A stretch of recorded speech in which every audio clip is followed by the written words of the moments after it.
Antoine, I don't know, kind of sounded like Giannis had a little staying power in Milwaukee. Did his post-game comments convince you that maybe he would stay with the Bucks moving forward? Well, he should want to stay. It's unfortunate. Injuries are part of the game. He got hurt. I don't know if that would have made a difference in this series. They were not playing good basketball. But Giannis has a lot of individual accolades. He'll probably be back-to-back MVP award. He'll probably win the MVP this year. But the reason why the Bucks did not play well is that Giannis got exposed offensively.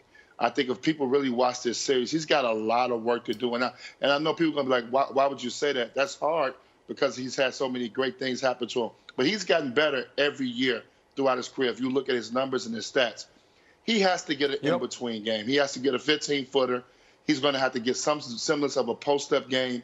He's worked really hard to be able to shoot a three-pointer. So I give him credit for that.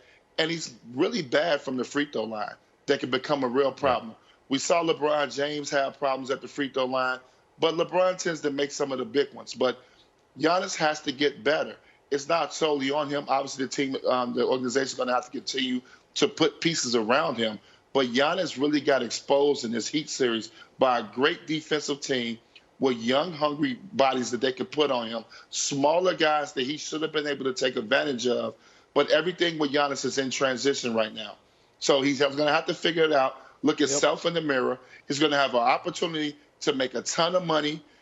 Chris Middleton showed that he's could be a good Robin in this situation. He's a 50, 40, 90 guy. He has to get better. And better for him is to be more aggressive.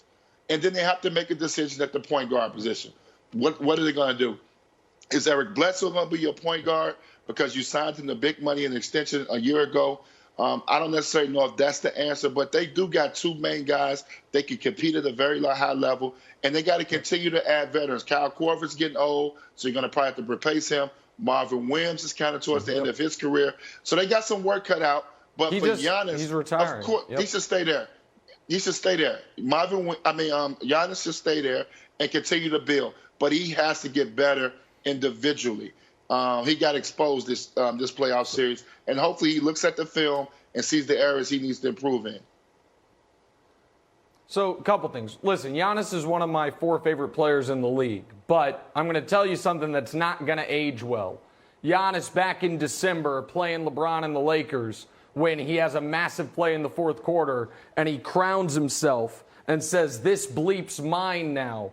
That clip is going to look really interesting juxtaposed to him receiving his MVP trophy via Zoom because he's back home in Milwaukee while LeBron's en route to title number 4. But that's neither here nor there.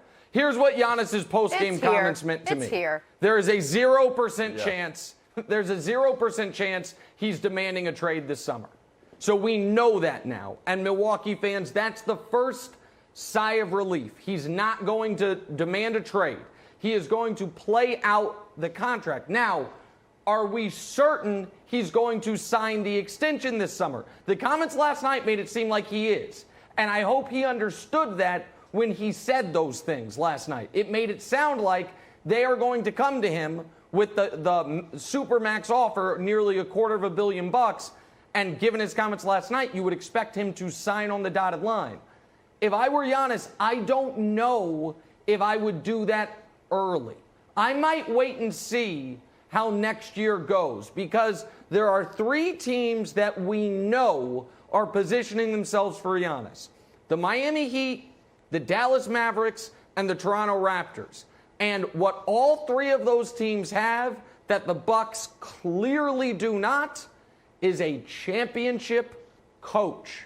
Eric Spoelstra has got a couple rings. Nick Nurse just won one. Rick Carlisle won one a decade ago. So forget the fact that you could play with Luka or you could play with Jimmy or you could play with Pascal Siakam. I think Middleton and Siakam are about equivalent players. It is for Giannis's game to grow. Is it going to grow in Milwaukee? Because the last time we saw a guy win back-to-back MVPs, have his team with the best record back-to-back years, and not make the finals either year was LeBron in Miami, or LeBron in Cleveland. And he had to go to Miami for his game to grow, for him to get that post-up game, for him to evolve and mature. So I am not rooting for Giannis to leave, but Wilds, I would be He made it sound last night like he's going to take the Supermax.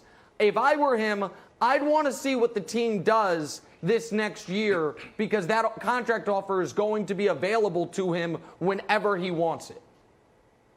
Yeah, I'm surprised that he didn't, or he wasn't asked straight up, hey, are you going to sign the Supermax? And I know they got fined earlier this year for saying they were going to offer him the Supermax, one of the dumbest fines in NBA history. But I think the most surprising thing is that the perennial, they have a championship team. They get knocked out in the second round by the 5th seed. And it's probably a good day for Bucks fans. He's going to sign the Supermax. He looks around, and I think it's a bad day. There's going to be no Kareem Abdul-Jabbar storylines. I don't think he's going to go to the Raptors. I think it's a bad day for Masai. I think it's a bad day for all the people putting him in a Warriors jersey. I think it's a bad day for Pat Riley. That was always stupid. He's going to stay. And, Nick, I think, I'm going to throw it back to you. He showed that there was a trust in the organization, not only when he said, hey, they cared about my safety.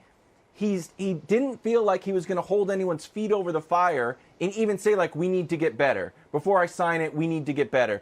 He was confident with the teammates, and he's confident that the team is going to get better. He didn't publicly demand that we need to make moves that we've seen people on the verge of signing the Supermax do before.